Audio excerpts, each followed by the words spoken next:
Voilà, peuple congolais, dossier à Vital Kamerhe Wakaningi Kingi na président Félix Antoine Tshisekedi Tshilombo et Aki Koyinda à l'époque où Vital Kamerhe azalaki nanu président ya Assemblée nationale.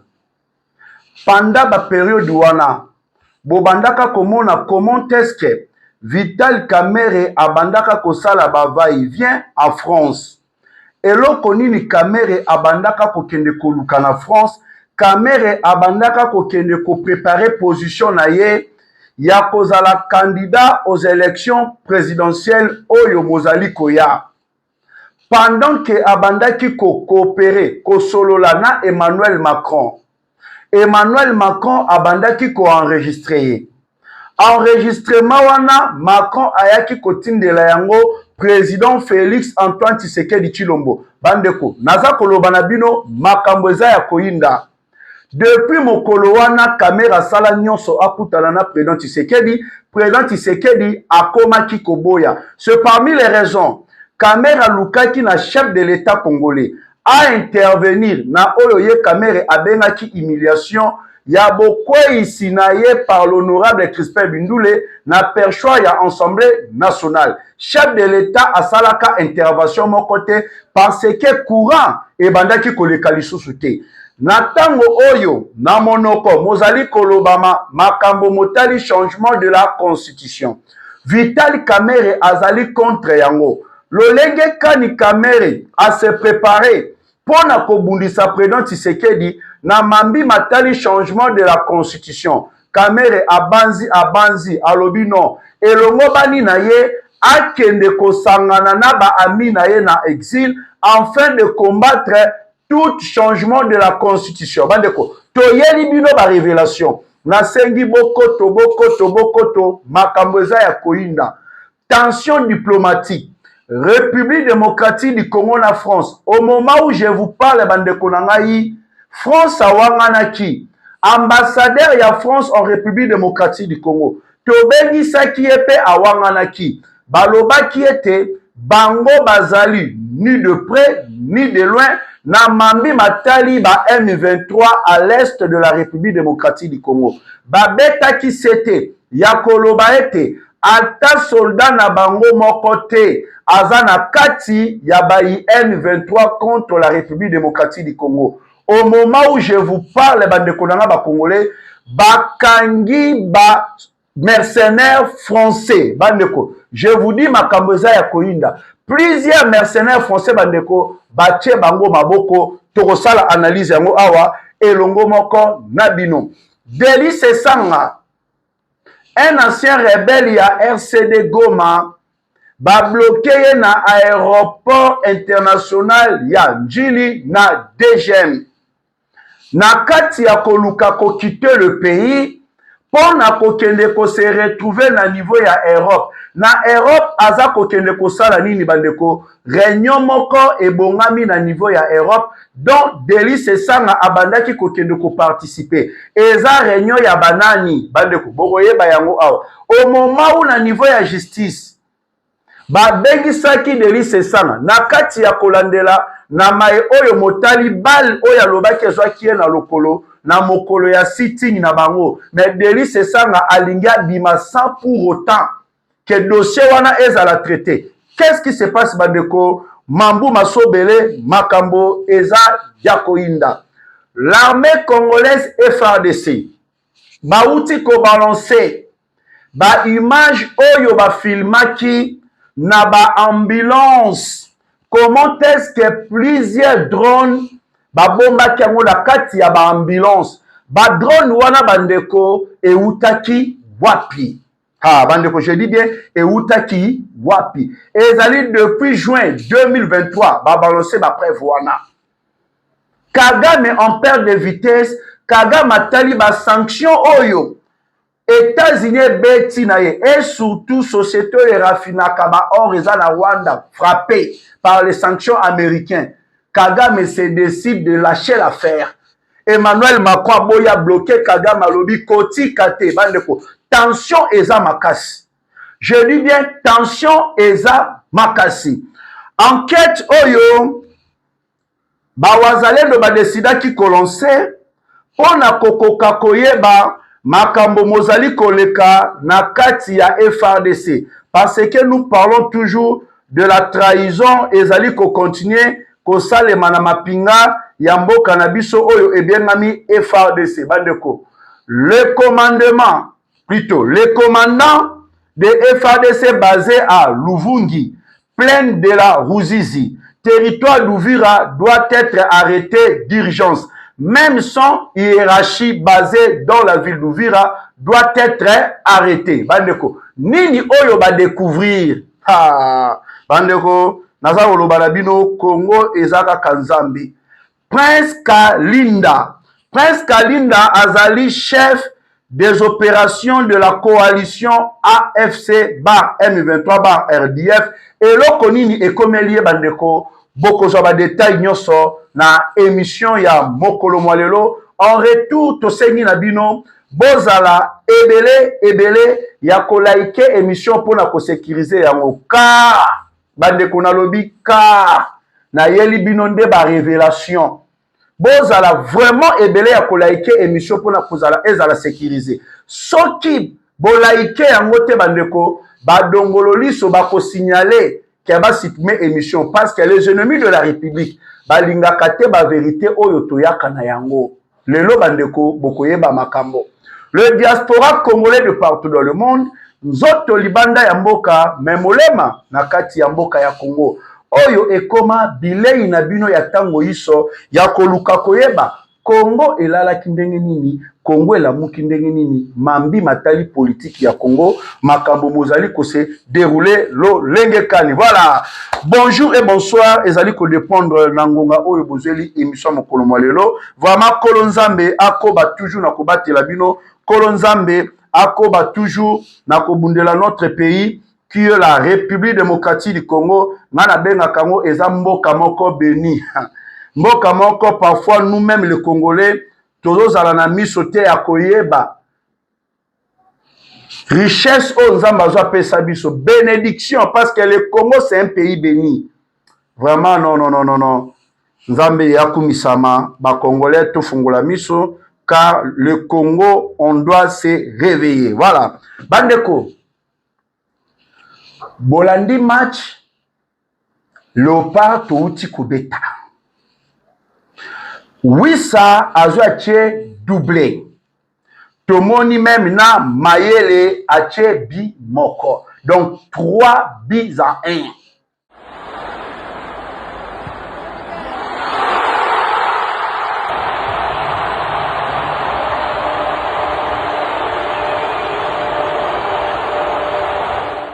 Qui fait ya makasi bandeko match bandi de 0-R de R match bandi bakinois na bakinoise bandeko na biso na ba partout ezali contrôlé par le Rwanda bango pe baboya ki kolala miso na bango ezalaki ya kofungwa mapo baye ba score résultat ya match oyo bandeko ezalaki esengo mingi koleka.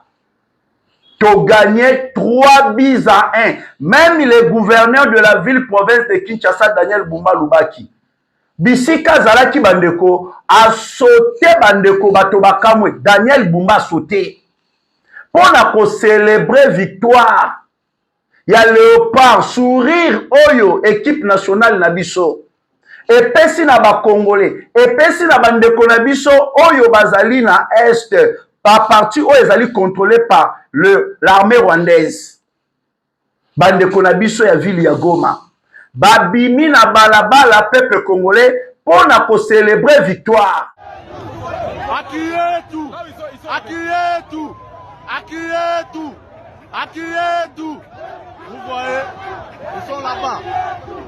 Ils sont en train de pourchasser les gens.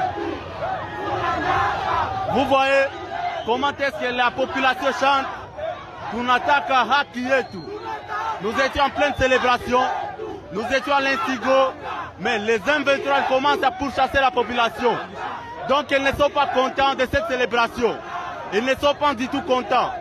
Nous ne sommes plus. On dirait nous ne sommes plus dans le Congo. On dirait nous ne sommes plus dans le Congo.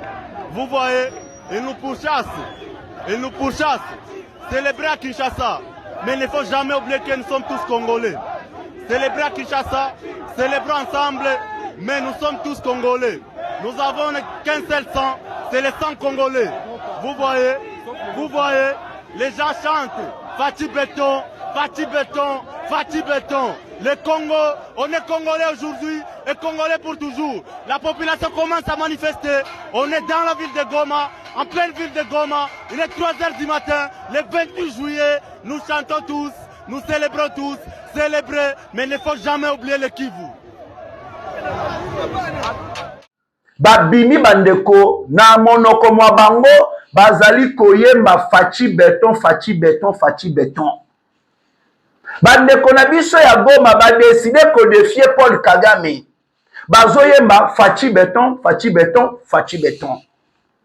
À partir ya ba 3 h, le militaire de l'armée rwandaise Oyo ba se déguisa en M23. Babaré zela pour être population ba lekate na kati ko célébrer. Ba kiti pona ko empêcher ba Congolais ba célébrer té. Ba Congolais pe ba seda quitter. Ba lobi nous sommes des Congolais. Congo appartient aux Congolais. Toza na président Sekobe moko na Congo ya Fati Béton. Bandeko, ba Congolais ba célébrer. Ba Congolais ba célébrer. Yango tolobaka Congo eza moko ekotikala moko ekokabwana te. Car nous avons célébré notre qualification. Équipe oyo ekoya tokokutana na bango après notre victoire. Tokokutana na toko affronter Angleterre mercredi le 1er juillet à 18 h. Bandeko. Angleterre, je l'ai dit, toi la balle. Moutobangi sabiso na Angleterre azate. Tobeta na Cristiano na terrain akoka ko chabité. Bandeko, toko affronter l'Angleterre mercredi le 1er juillet à 18 h. Chance eza na ngambo na biso. 52 ans après bandeko toye kobeta mondial peto chebi. Ah non, Congo tokomi na tango ya nzambe. Ba Congolais nde siko esengeli nde tofungola miso. Tokota na dossier ya Vital Kamerhe Wakaningi Kingi dont nous avons des révélations. Oye elongo bani bandeko to partager na bino na émission mokolo mwalelo. Qu'est-ce qui se passe? Est-ce que Kamerhe aza toujours na président Tshisekedi? To Kamerhe division déjà eza entre ye na président Tshisekedi. Toye ko découvrir bandeko makambo moko moleka biso tozala ki diba toye bate. Ok, ezalaka nde na batangu wana mokonza mboka ya Congo Félix Antoine Tshisekedi Tshilombo na Kamerhe bayaki ko kabwana vraiment. Ezalaki nde mokolo wana mokonzi ya mboka ya Congo Félix Antoine Tshisekedi Tshilombo ayaki ko comprendre ete Kamerhe abandaki ko luka nde ko kweyisa ye. Kamerhe abandaki ko envier fauteuil na ye. À cette époque, Kamerhe azalaki président de l'Assemblée nationale et surtout boyebi pour akoma président de l'Assemblée nationale. Le chef de l'État congolais a soutenu Kaye. À cette époque, Papa Mboso na Bahati Lukwebo. Balobaka na chef de l'État, ono tika bisoto bunda kokote la mutu moko te parce que toza komona comme sozo zwa par ya Kamerhe. Mokonza boka lobaki na bango que le meilleur gagne. Mais la mutema na ye abandaki ko soutenir Kamerhe akoma président ya Assemblée nationale sans le savoir que Kamerhe kovanda wana ezalaki planification pour combattre le président Tshisekedi. Le président Tshisekedi ayebaki te. Asepelaki na victoire ya Kamerhe. Bomonaka Kamerhe akendaka na présidence. Chef de l'État yambaka ye ba célébraka victoire. Ok, moto oyo akoboma yo akouta mosika te. Azaka ka parmi baye oyo bazalaka pene na yo. Baye oyo bateka Jésus. Bauta mosika te. Judas azalaka toujours pene ya Jésus. Kamerhe tokoma komona ngo suspect. Le monsieur en question a comme kaka va et vient accueillir na France a zongi ba tout rebelle na France. Tolobaki mais toyebi la France bango bazalaka na sima ya Kamerhe. baza na nsima ya Rwanda. France ezalaka contre président Tshisekedi. Mais kokendaka ya Cameroun na France ezalaki pona nini? To trouvaki yango bizarre. On a eu même à dénoncer ya koloba Cameroun batalaka ye ba voyage azokendaka na France oyo eza ba voyage moko ya clarté. Or ke bandeko kaka ndenge to bandaka koloba mokonza mboka ya Congo batindelaki ye ba preuve epa ya nani ya Emmanuel Macron. Accord oyo tosalaki na États-Unis d'Amérique oyo ezali ko basé tout autour ya ba minerais stratégiques ya mboka ya Congo. France pa komaki koluka nzela. Donc tocha epe na kati ya masolo. Pendant que France na nzela Emmanuel Macron azoluka koma collaborer na président Tshisekedi, chef de l'État congolais azwa pe bango pacha bango pe na masolo ya ba minerais. Cameroun ayaki kokini na France. Akutani na Emmanuel Macron. Na tango wana na koloba Cameroun azalaki président ya Assemblée nationale. Akenaki kokutana na Emmanuel Macron pona kosala COP na Macron. Pona ko collaborer na Macron. Cameroun pendant que azalaki kosolola na Emmanuel Macron ayebisi na Emmanuel Macron ngande na kozala candidat ya malamu pona ko remplacer Félix Antoine Tshisekedi Tshilombo. Candidat valable pona ko remplacer Félix Antoine Tshisekedi Tshilombo.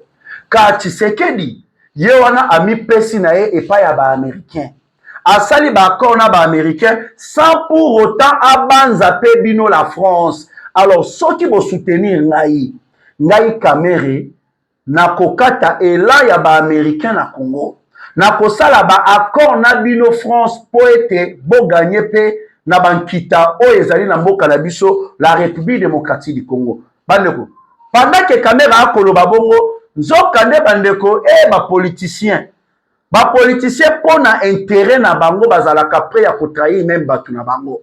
Bazalaka prêt ya ko livrer batu na bango. Or que Emmanuel Macron, le président français, abandaki ko enregistrer Vital Kamerhe na makambo Kamerhe abandaki koloba Tshisekedi fois longwa ngande na remplacer ye na sala accord na bino na kata ela ya ba américain. Emmanuel Macron na kata ko enregistrer bandero Macron a enregistré makambo nyonso Kamerhe alobaki lokola Macron na batango wana Macron bandeko luka nzela ye pe bapesa ye pe sani abanda koliaka pe bandeko. Macron a zui audio wana atindeli yango président Félix Antoine Tshisekedi Tshilombo.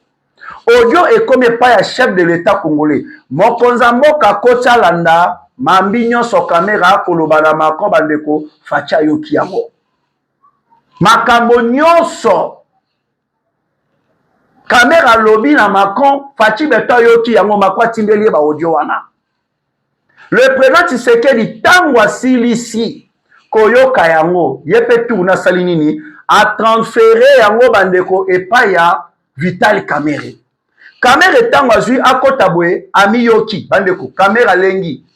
Kamerhe azui fièvre. Kamerhe yoki motopasi. Kamerhe sumbididi bandeko. Kamerhe lengi ayoki makambo nyonso lobi me oyo nini. Oyo nini. Kamerhe ye kowelela bandeko akataka voyage na ye.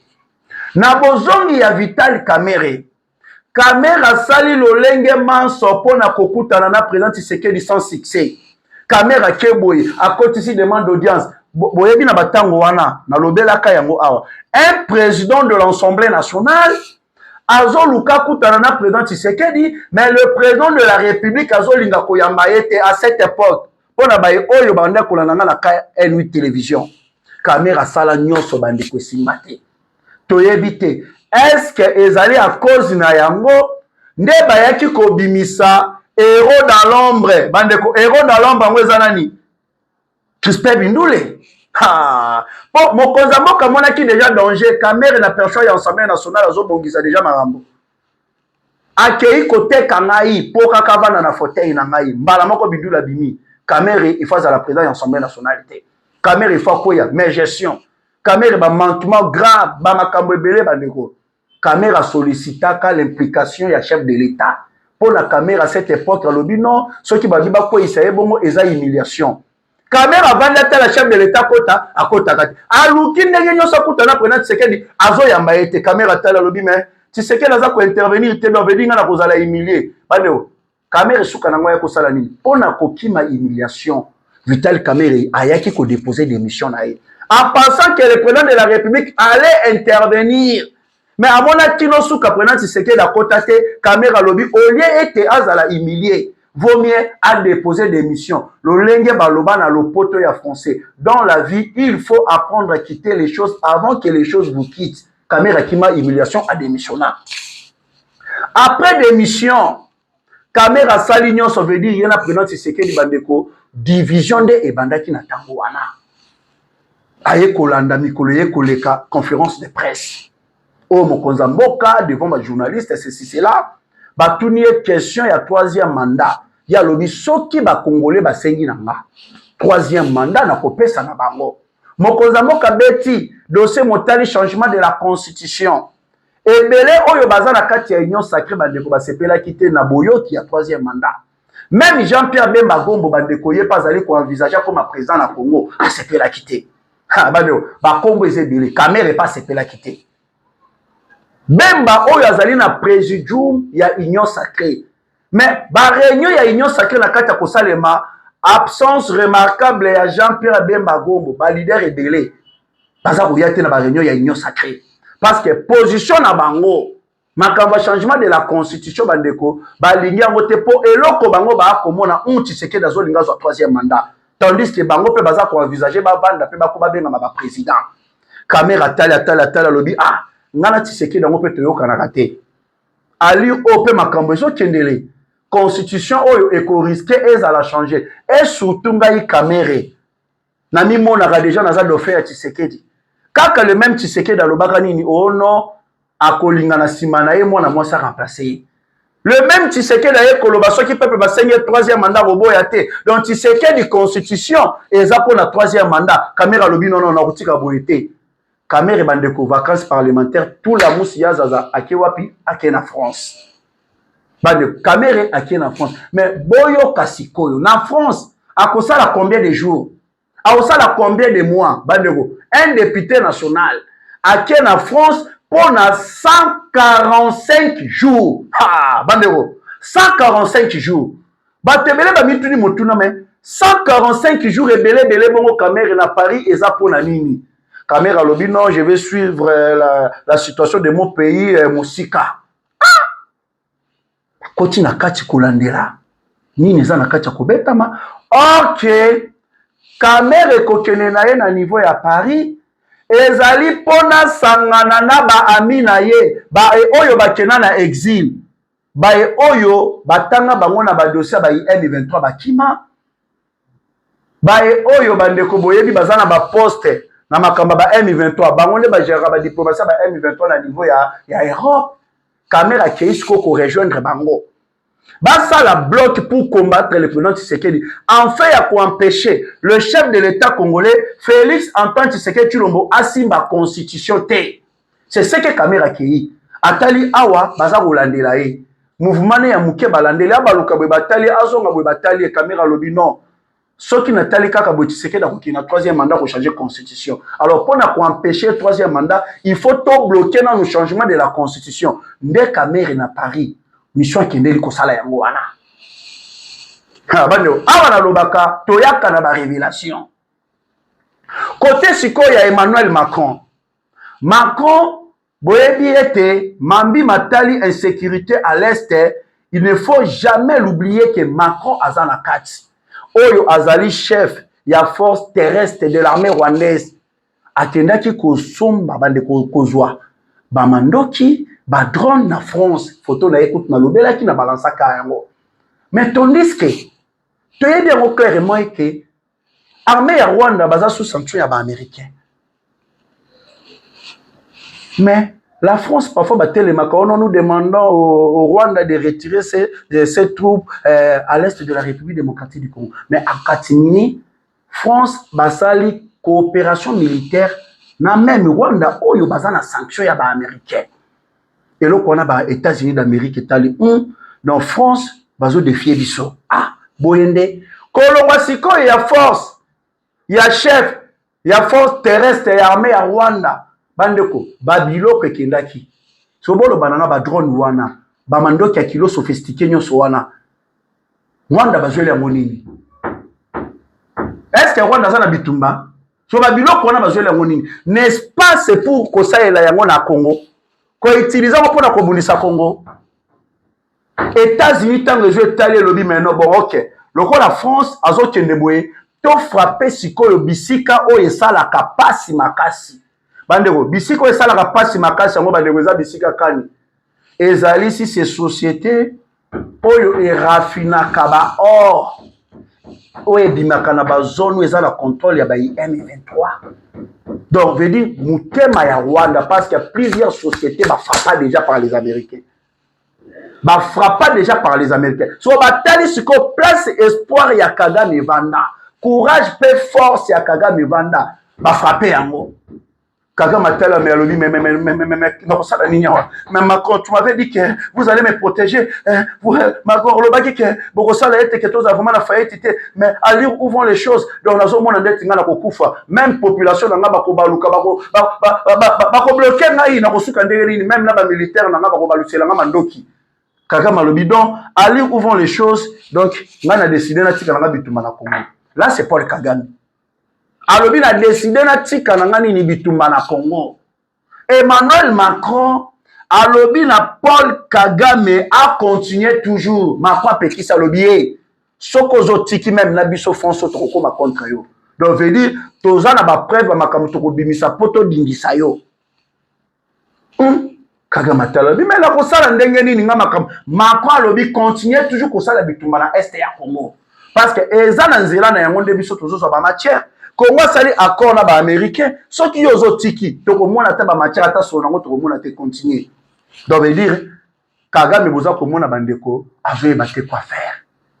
Kagame azoye baté akosala nini akobimela wapi. Kagame akomi coincé directement les Nations Unies, les États-Unis d'Amérique et le gouvernement de la République démocratique du Congo.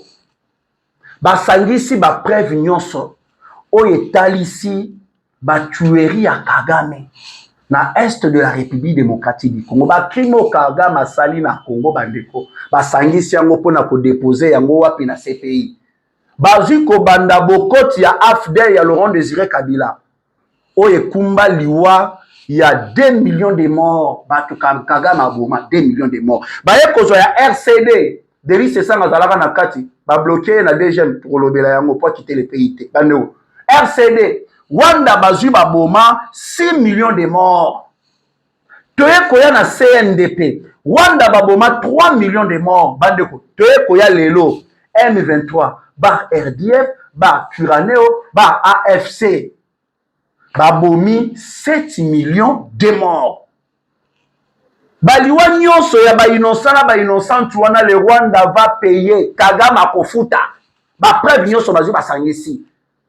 Kagame ndinga zana bandeko eloko nyonso ezalaka na ebandeli pe suka na yango directement vu qu'il y a plusieurs des informations y compris nos militaires bazotinda ba rapport batalisi na niveau ya Minembwe centre batalisi na niveau ya Rubaya bamoni présence remarquable ya ba mercenaires français bandeko ba rapport ezoye baye oyo siko basalaka na Rubaya bango pe basali ba témoignage balobi tomoni ba soldats français awa ba soldats français ba kosala nini na ba zone eza na contrôle ya ba M23 mais la bitube salemaki na Rubaya pour empêcher que l'armée congolaise na ba wazalendo ba kotate baye oyo bazalaki vraiment qu'on bloquait vraiment pour que tous les quartiers, ce sont des soldats français, des mercenaires français.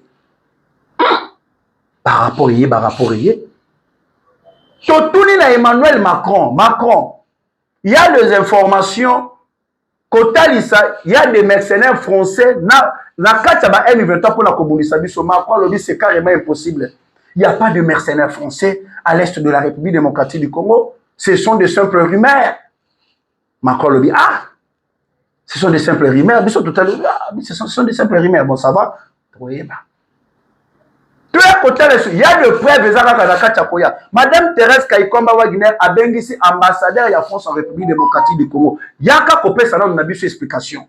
Mais de mercenaires français, na est de la République démocratique du Congo. Nous avons des informations.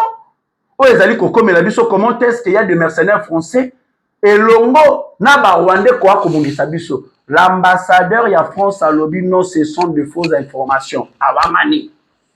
Bando, ambassadeur ya France pe awangani.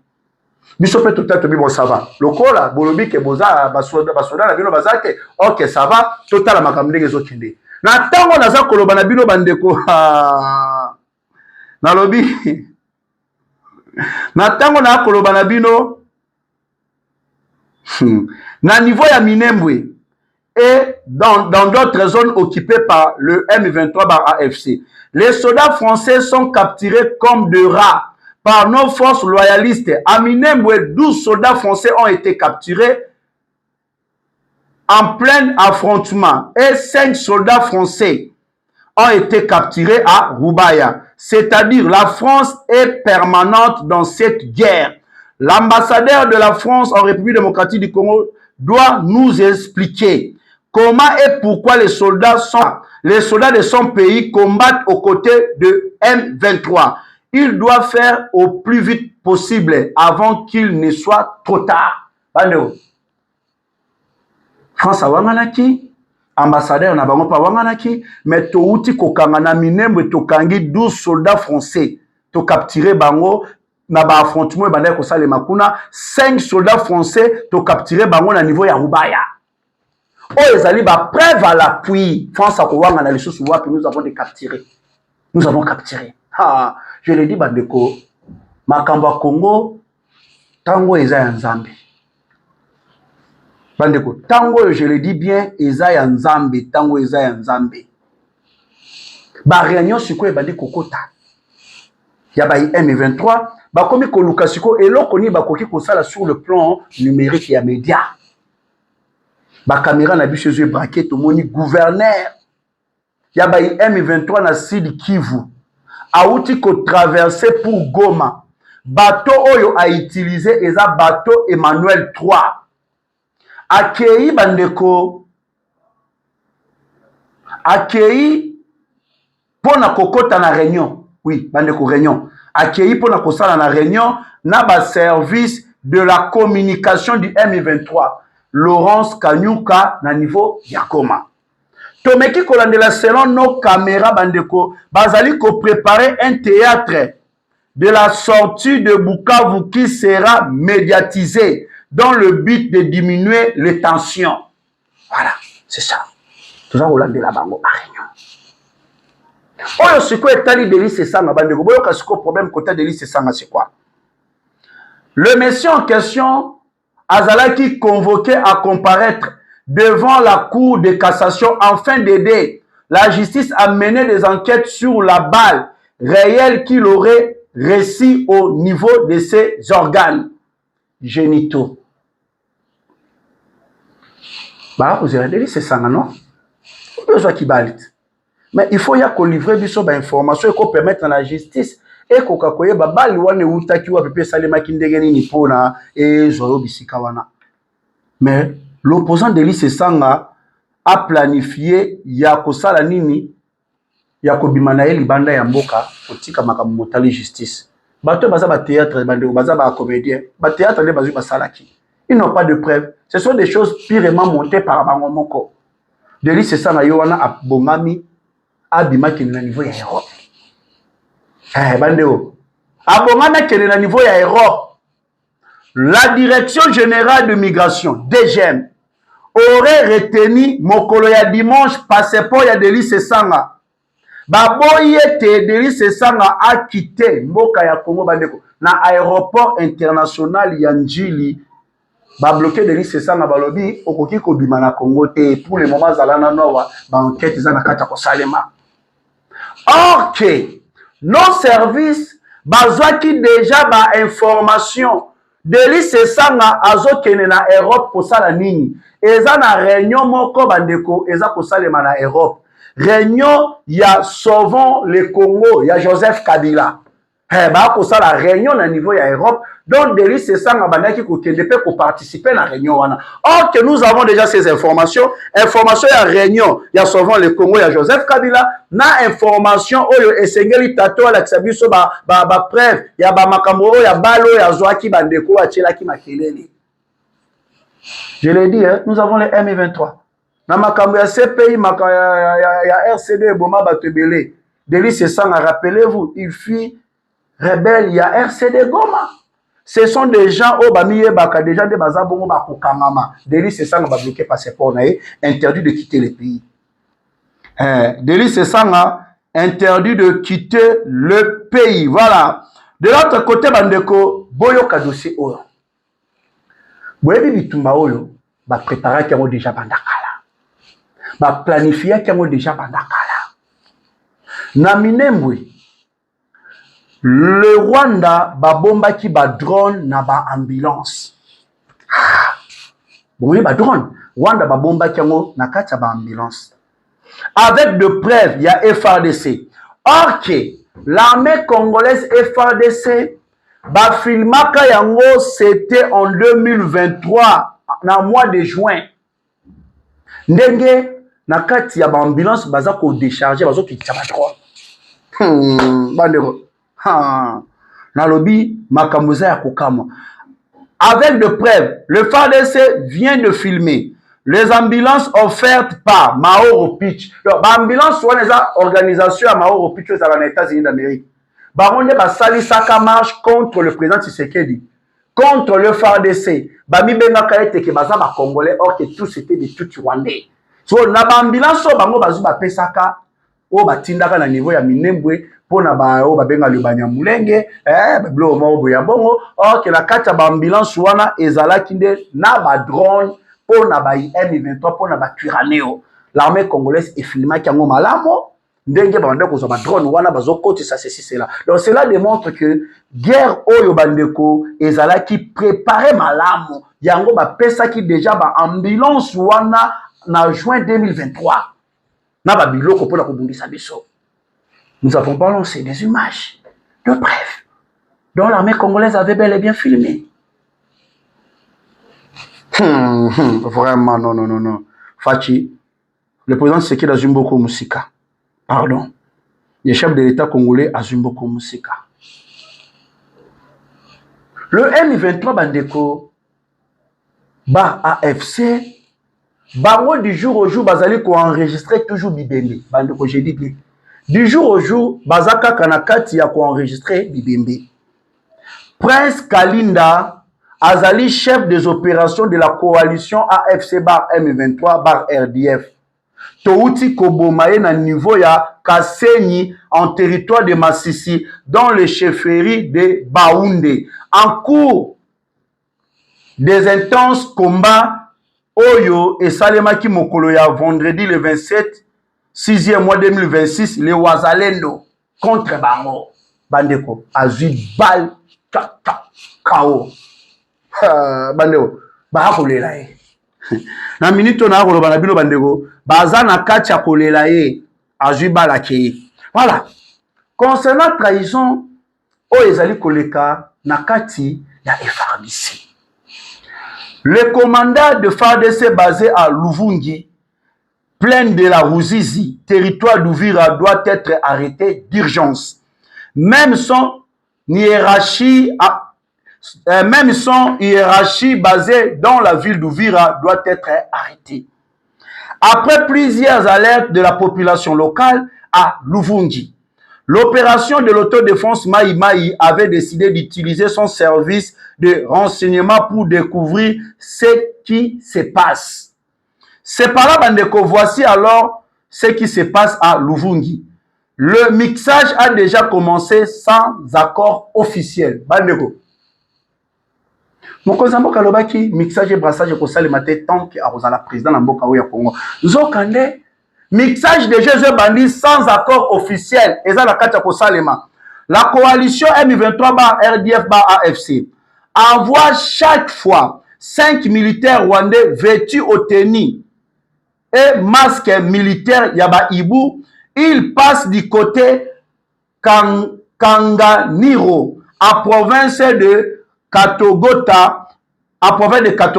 Le commandant basé à Luvungi envoie de jeeps FARDC pour les accueillir et les acheminer directement vers la plaine de Ruzizi et d'autres vers la ville d'Ouvira et sur l'axe Baraka.0. Banero.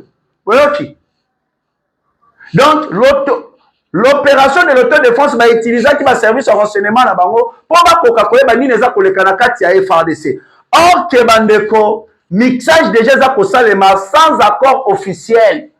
Donc ba Rwanda ba kotindaka oya bango bato 5 balati bateni na biso balati na ba casque ya Ibu. Et c'est le commandant, bandeko. Et c'est le commandant de FARDC basé à Luvungi, plein de la Ruzizi territoire d'Uvira.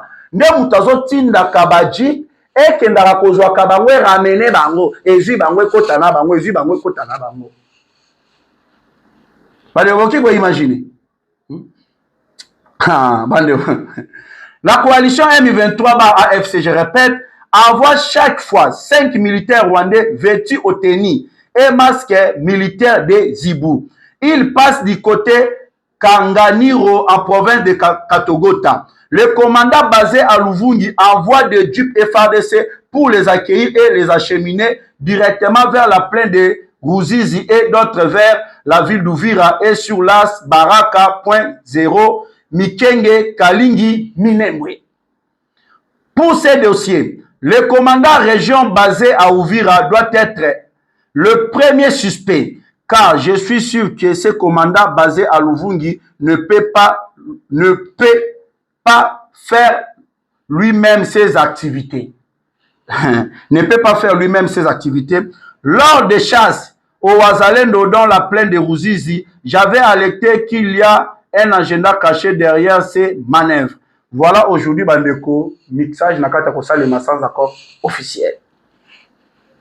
Président de la République, moi j'avais bel et bien dit, tu as dit comment est-ce qu'au sein de l'armée, il y a toujours la trahison. Zwa motonayo moko indépendant, ou azali ko dépendre uniquement de la présidence de la République.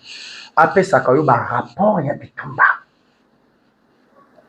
Alandi la makambo ezotali ba rançon ya ba militaire, ba paiement ya ba militaire, ba rapport vraiment bitumba ndenge zo salema na ba front. Ba rapport vraiment ya ba avion de chasse na biso ba Sukhoi ko mata ba ndeko ba force aérienne na biso alandi la pesa kana yo rapport.